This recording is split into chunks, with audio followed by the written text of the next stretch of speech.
Wonderful.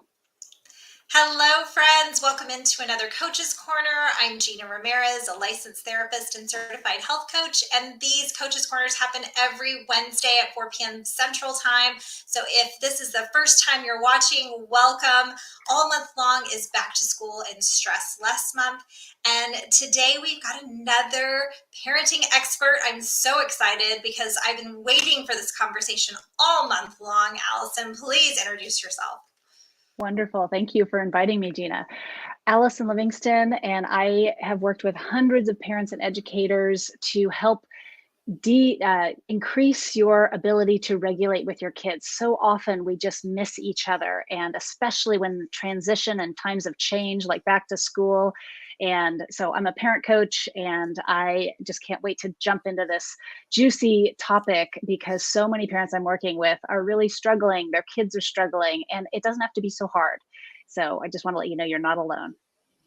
Yeah, it doesn't have to be so hard, right? And it seems like we're banging our head up against the wall sometimes, especially with the strong-willed child. So many of us have kids who have kind of been relaxed all summer long. And I don't know, my kids have gone back to school already. It was like their first week back this week, the first full week.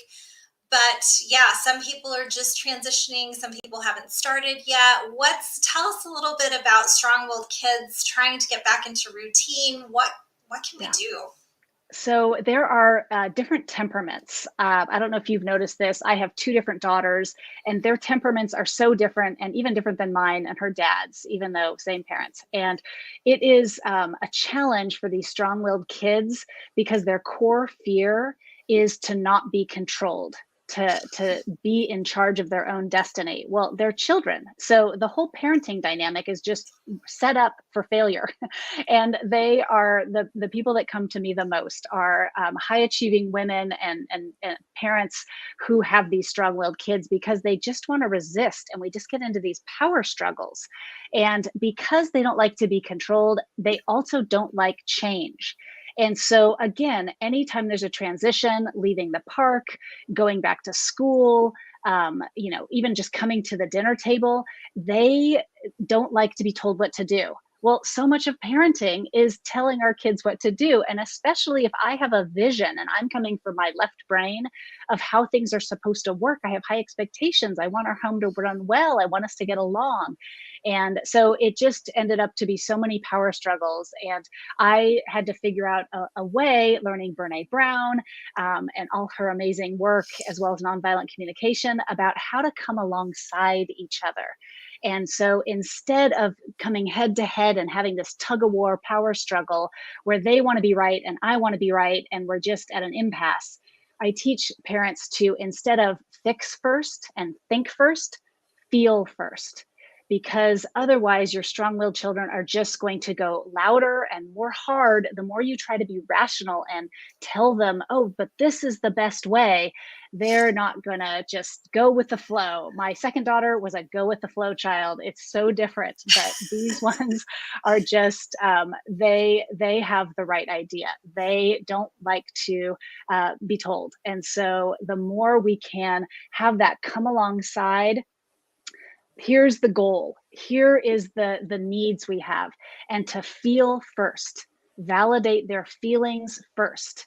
So often I would go to fix first, and that's when you get in the power struggle, because fix first is just me telling them what to do, and I'm right, and they feel power under, and then they just like, okay, let's go. Yeah, but I think it's our natural instinct, especially, working women. We're oftentimes in high-powered jobs. We're going 100 miles an hour. We're very cerebral, right? Our brain is on overdrive, overdrive, overdrive. And we're always thinking, okay, how can we fix this? Prevention. But when it comes to our kids, it's not always the best option. And I love this idea of coming alongside, but also, talking in feeling words, which we don't often talk in feeling words. And even for ourselves, I think as adults, happy, sad, and mad, right? I mean, Yeah. that's the extent. Yes, Brene Brown did a whole study and they said that over tens of thousands of people they knew happy, sad, mad instead of the newest Yeah. book, Atlas of the Heart, where there's like 72. And the gradation and having that emotional vocabulary is one of the essential qualities of being able to connect with your child, any mom, any dad, in any educator, because when we can really meet them where they're at, because they're in their heart and they're in their bodies. I'm in my head. That's why we're doing this. And so Hmm. we really need to start speaking the same language, which is why it's not fix first, problem solve first, which is again what I was taught. Brene Brown talks about how, we have been taught to minimize, avoid, put on our armor, do everything we can to avoid feeling. It's messy, it's inconvenient, it's sometimes out of control. And so I had to relearn how to feel because I had compartmentalized and lived from the neck up and just was rational. It got so much done. I was so effective. I was so efficient. Then I had my children and they don't operate on this level at all. And every time I turn around, they're having a big feeling. I'm sure like your experience and all our listeners are experiencing.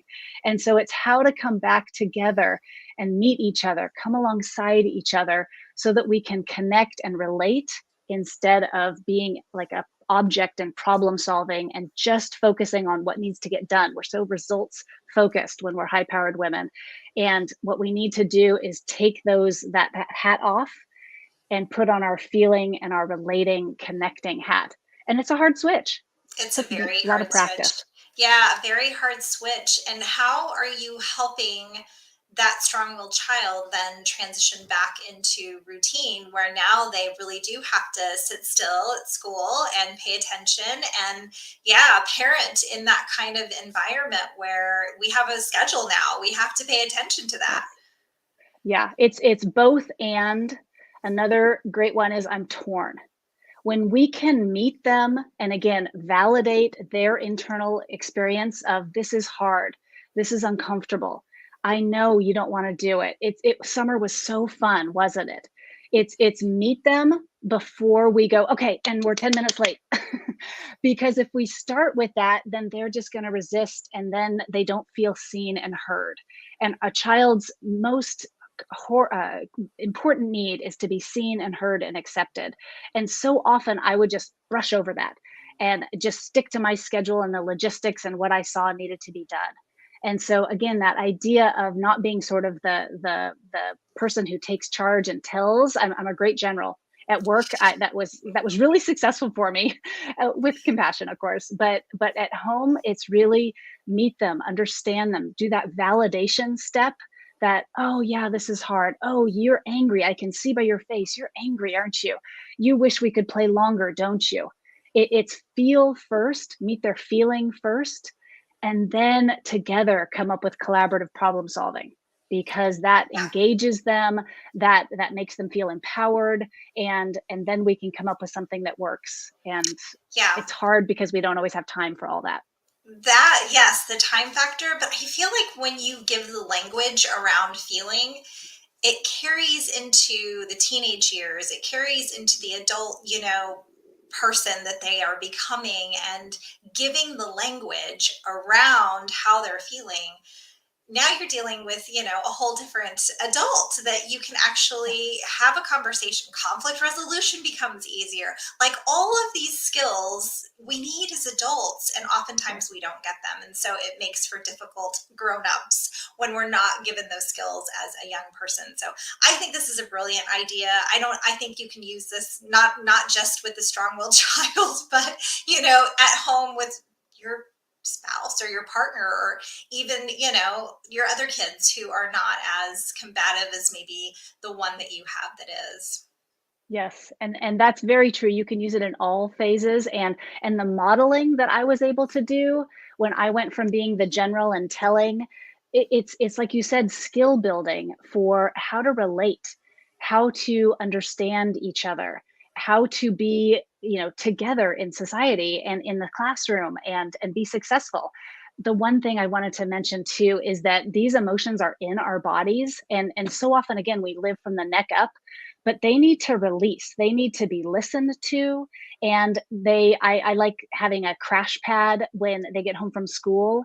One pro tip is don't have any expectations when they walk in the door. Some kids like to just withdraw and have quiet time in the room because they've been giving, they've been following rules, they've been, part of this schoolroom, doing homework, thinking all this. They're tired. It's been hard. And so the other thing you can do is let them move and release the energy and have either, jump up and down or have a dance party, because they've been so good, so good, so good, and they just need to be moving, and sometimes scream, and sometimes be bad, and sometimes, again, that's hard, but it's just permission to release the energy they've been holding inside all day. Absolutely. Yeah, that's a fantastic tip. I want to transition the conversation toward the mom, like the Yeah. working mom who's feeling so much pressure to do it all, and to be 100% at work, and then dealing with this little person at home and having to balance that. Do you work with Yes. families in this respect as well? Yes, and the interesting thing is that most parents that come are high achieving parents who are like, "What do I do with my child?" And they are thinking, "I'm going to help them fix their child." But really, it's teaching the parents what Right. they never got as children about how to regulate their own emotions, how to experience their own emotions so that they can actually connect with their children. And so that's a big part of it. The other is Brene Brown has so much wisdom about how we learn to hustle for our worthiness, and we please and we perform and we perfect. And we think we have to do it all, be it all. And we're so focused on what other people think of us, and that comparison part of our brain is just on overdrive, and it makes for high expectations. So just a lot of compassion for all the women listening today on all of the channels, because it's a hard ask that we are trying to measure up to. So a lot of it is just regulate our own nervous system and be able to see that we are worthy because we breathe. We are born that way, just like our kids are. And to take the pedal off the metal, and I say write down all of our expectations and then crumple them up and put them down and just say, I'm enough, I'm worthy, and I'm enough. Because holding ourselves to this really high level is a lot of where the stress and where the suffering is. Life is hard enough without those extra layers, like the story I'm telling myself that I need to, have the bake sale thing just right. And I need to volunteer in the classroom, and I need to be good at my job, and I need to be a good, partner. And it's exhausting. Yeah, So for a sure. lot of it is coming alongside ourselves and recognizing that these feelings are pointing to needs and values that are either met or not met. And when we have uncomfortable feelings, we have unmet needs. And our needs matter just as much as our partner and our kids. And so we really Yeah. need to meet ourselves so that we have the resources to meet our kids and our partner. Yeah, and I think parenting magnifies all the things, right, that we aren't great at, or maybe that we need to work on, the areas, the challenges that we have as ourselves in our own, relationships, whether they're at work or at home with our partner. But once we have kids, it's like a whole new ball game, and that just gets magnified, I feel like. So being able to work on ourselves and check in with ourselves, because a lot of times when we're all, up here in the head, we're go, go, go and solution focused, and we're not tuned into the body. You talk about the body and how the feelings are in the body too. And we need to really check in, I feel like, with ourselves, and we get lost in that. And it affects the entire household. When you've got this back to school, this transition, the stress is high, and we're trying to do all the things and push, push, push. You may not know that you're stressed, but everybody else in the household is feeling it. Yes. One of the things that I do with parents, besides an intake about what are the 5 areas they need to work on first and the most, because, is it awareness of your body? Is it awareness of your values? Is it awareness of your feelings and practicing? So much of it is going from head to actual, knowledge of living it. And being able to meet ourselves, come alongside ourselves, is that check-in you just spoke of. And there's lots of ways to practice that so that you don't take too much time doing it, but you transform your life so that you get more joy out of it and you get more connection, which is all we really yearn for anyway when we have kids. Exactly. What a great conversation. This was just like a little teaser. There's so much more that we can go Yep. into. And so, if people want to learn more about you, get more in touch with how they can help their kids and help themselves, where can they find you? It's on the screen there. It's 5stepstoconnect.com. And there is a free coaching call that I'd love to invite you to see if this is a good strategy for you to bring more joy and ease and peace to your lives and just a better relationship with your children. I know I was on a road of estrangement, basically, with my daughter. Things had gone as they started. And so I just want to say it doesn't have to be that hard, and there is hope, and you're not alone. So please see if this will work for your family dynamics, because you don't want it to be hard. It doesn't have to be this hard, friends. There are solutions out there. It's been a fantastic back to school and stress less month with all of our experts. You can find all the videos in the YouTube playlist, and I will leave that down below for everybody who wants to dig in to all the different topics that we've talked about between stress and kids and back to school and lunches. I mean, we've run the gamut this month. So thank you guys for listening, for watching. And until next week, we'll see you then. Have a great week. Thanks so much. Feel first.